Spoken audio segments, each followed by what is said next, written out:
6. Le trésor de Dieu. Nous sommes la volonté conjointe de la filialité, dont l'entièreté est pour tous. Nous commençons le voyage de retour en partant ensemble, et nous rassemblons nos frères tout en continuant ensemble. Chaque gain que nous faisons en force est offert à tous, afin qu'eux aussi puissent mettre de côté leurs faiblesses et nous ajouter leur force. L'accueil de Dieu nous attend tous, et il nous accueillera comme je t'accueille. N'oublie pas le royaume de Dieu pour quoi que ce soit que le monde a à t'offrir. Le monde ne peut rien ajouter à la puissance et à la gloire de Dieu et de ses saints fils, mais il peut rendre les fils aveugles au Père s'ils le contemplent. Tu ne peux pas contempler le monde et connaître Dieu. Un seul est vrai. Je suis venu te dire que ce n'est pas à toi de choisir lequel est vrai. Si c'était le cas, tu te serais détruit toi-même. Or, Dieu ne voulait pas la destruction de ses créations, les ayant créées pour l'éternité. Sa volonté t'a sauvé, point de toi-même, mais de l'illusion de toi-même. Il t'a sauvé pour toi-même. Glorifions celui que nie le monde, car sur son royaume, le monde n'a aucun pouvoir. Nul que Dieu a créé ne peut trouver la joie en quoi que ce soit, sauf en l'Éternel. Non pas qu'il soit privé de quoi que ce soit d'autre, mais parce que rien d'autre n'est digne de lui. Ce que Dieu et ses fils créent est éternel, et en cela et cela seul est leur joie. Écoute l'histoire du fils prodigue et apprends ce qu'est le trésor de Dieu et le tien. Ce fils d'un père aimant avait quitté sa demeure et pensait avoir tout gaspillé pour rien qui vaille quoi que ce soit, bien qu'il n'eût pas compris alors cette absence de valeur. Il avait honte de retourner chez son père, parce qu'il pensait l'avoir blessé. Or, lorsqu'il rentra chez lui, le père l'accueillit avec joie, parce que le fils lui-même était le trésor de son père. Il ne voulait rien d'autre. Dieu ne veut que son fils, parce que son fils est son seul trésor. Tu veux tes créations comme il veut les siennes. Tes créations sont ton don à la Sainte Trinité, créée par gratitude pour ta création. Elles ne te quittent pas plus que tu n'as quitté ton Créateur, mais elles étendent ta création comme Dieu s'étendit lui-même à toi. Les créations de Dieu lui-même peuvent-elles trouver la joie dans ce qui n'est pas réel? Et qu'y a-t-il de réel hormis les créations de Dieu et celles qui sont créées comme les siennes? Tes créations t'aiment comme tu aimes ton Père pour le don de la création. Il n'y a pas d'autre don qui soit éternel. Par conséquent, il n'y a pas d'autre don qui soit vrai.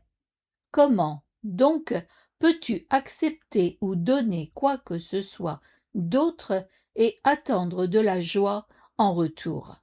En quoi d'autre que la joie pourrais-tu vouloir?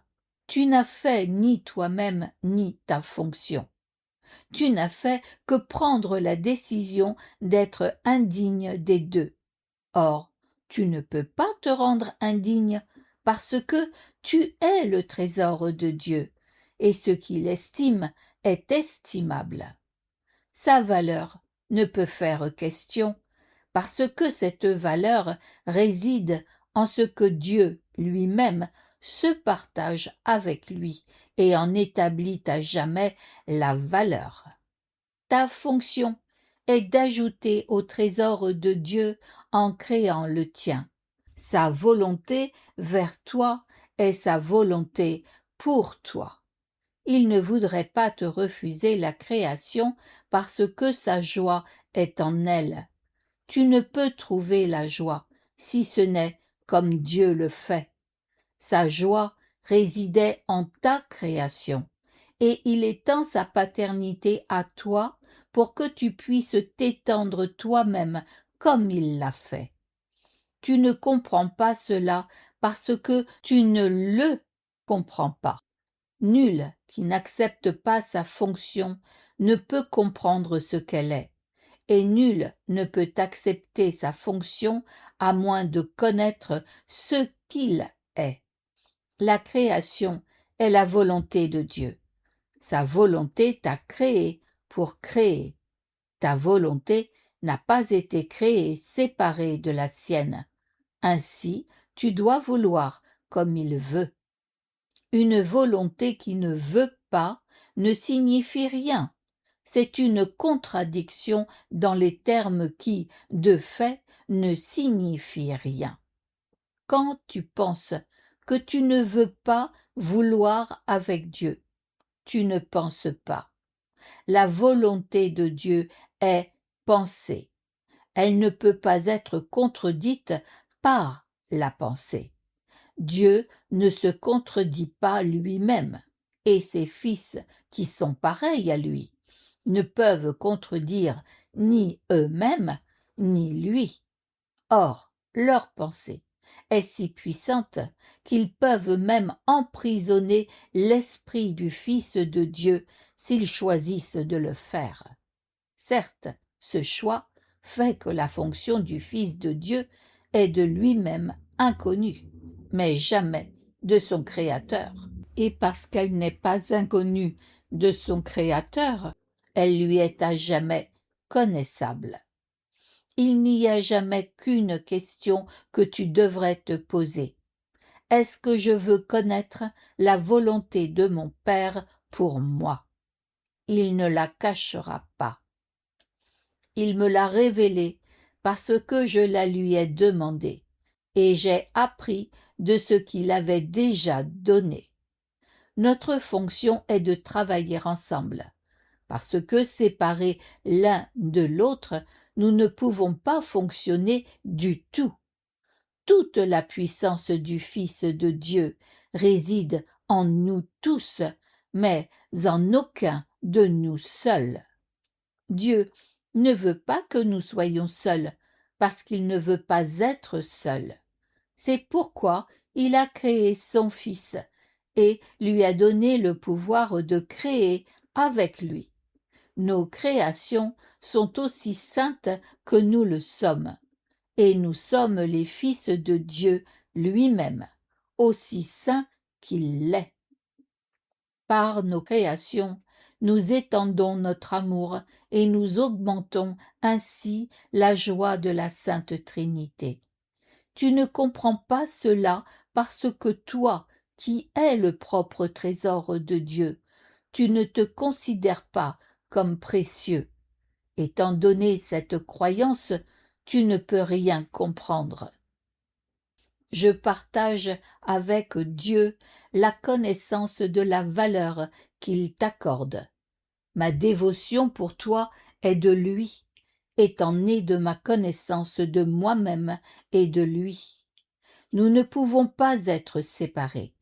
Ce que Dieu a joint ne peuvent être séparés, et Dieu a joint tous ses fils à lui-même. Peux-tu être séparé de ta vie et de ton être? Le voyage à Dieu n'est que le nouveau réveil de la connaissance de là où tu es toujours et de ce que tu es à jamais. C'est un voyage sans distance vers un but qui n'a jamais changé. La vérité ne peut être qu'expérimentée. Elle ne peut être ni décrite ni expliquée. Je peux te rendre conscient des conditions de la vérité, mais l'expérience est de Dieu. Ensemble, Nous pouvons remplir ces conditions, mais c'est d'elle-même que la vérité se fera jour en toi. Ce que Dieu a voulu pour toi est à toi. Il a donné sa volonté à son trésor, dont c'est le trésor. Ton cœur est là où est ton trésor, comme le sien. Toi qui es aimé de Dieu, tu es entièrement béni. Apprends cela de moi et libère la sainte volonté de tous ceux qui sont aussi bénis que toi. Leçon 63. La lumière du monde apporte la paix à chaque esprit par mon pardon. Comme tu es saint, toi qui as le pouvoir d'apporter la paix à chaque esprit. Comme tu es béni, toi qui peux apprendre à connaître le moyen de laisser cela être fait par toi. Quel but pourrais-tu avoir qui t'apporterait un plus grand bonheur? Tu es certes la lumière du monde, avec une telle fonction. Le Fils de Dieu se tourne vers toi pour sa rédemption. Tu peux la lui donner, car c'est à toi qu'elle appartient. N'accepte pas de but banal, ni d'insignifiants désirs à sa place, ou tu oublieras ta fonction et laisseras le Fils de Dieu en enfer.